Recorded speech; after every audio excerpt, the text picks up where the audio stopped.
Well, I tell you, we just went through this whole election nonsense here. Yeah, that was about a week ago. I guess they finally mostly got their uh, voting all counted and everything. But it's a bunch of malarkey. It's just ridiculous what they do. Now, there's no argument. People want to vote. I don't understand all this mail-in and that type voting.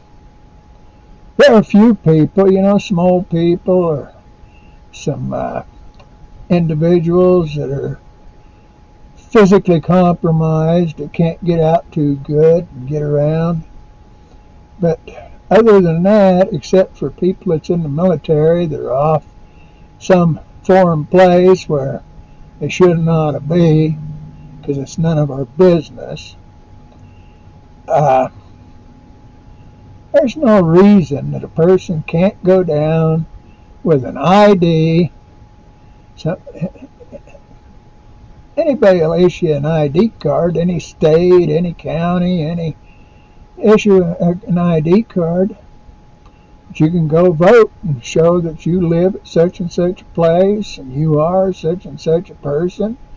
Now, them people that's ex-cons, they call them, that have committed a felony, I have never understood why that hasn't been some kind of a citizenship program where if they behave themselves for 5 years after they get out of prison, out of jail, without having any troubles, getting into trouble again, why isn't there some kind of a citizenship program they can go through to regain their citizenship? Go out and buy a gun, go deer hunting, go vote. It just ain't. They're letting all them illegal immigrants come into the country, and they're trying to figure out ways to give them all driver's licenses and such. They can probably go down and vote. I'd like to know how you're going to keep track of all of that, because I think it's just corruption. Of course, I got the same feeling about the Democratic Party and the Republican Party. I can't see any difference between them and whatever them families was that used to be in New York and run all that stuff, whatever them guys were in Kansas City that was supposed to run all that stuff. Organized crime, I guess they called it. Well, I can't think of any bigger organized crime than the Democratic Party and the Republican Party. I just can't see any difference in that stuff. That there Biden feller back there, he might be president of the United States. He won that election. Okay. But he ain't got no business telling me I gotta wear a dang mask or I gotta go down and get it COVID-19 shot. Probably make me walk funny or look funny. I don't know. But he ain't got no business.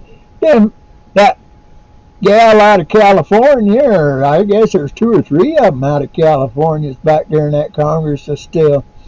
They got no business telling me, hey, I'm a citizen of Arizona. And I once read where when, that guy named Abraham Lincoln was made president, so South Carolina seceded.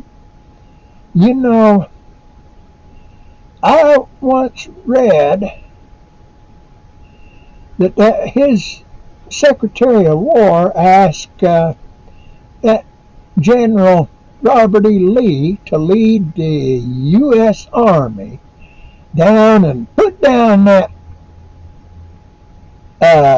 trouble they're having in South Carolina. Well, Robert E. Lee says, hey, I'm a Virginian. I'm not going to lead an army through my country to go down through my state, to go down and terrorize another state. He says, they just won't do it. Well, he understood that the United States was a union. There were at the time, I think, 26, I might be wrong on that, my memory ain't real good, 26 states in the Union. And they were all sovereign states. In them days, a state was a country.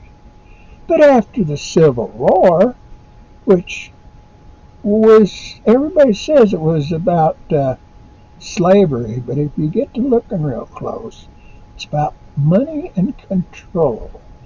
They wanted cotton and the stuff that they was growing in the South for the manufacturing in the North. So you got to go kind of read and check and figure these things out.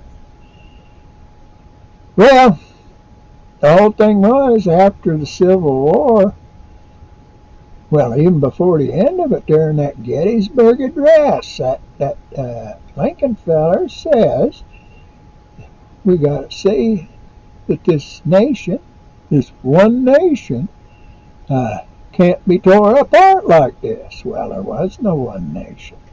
There were 26 nations, or give or take, and there was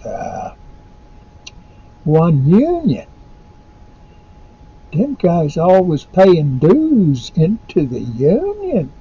Wasn't no different than the electrical union or the carpenters union or the bricklayers union or the coal miners.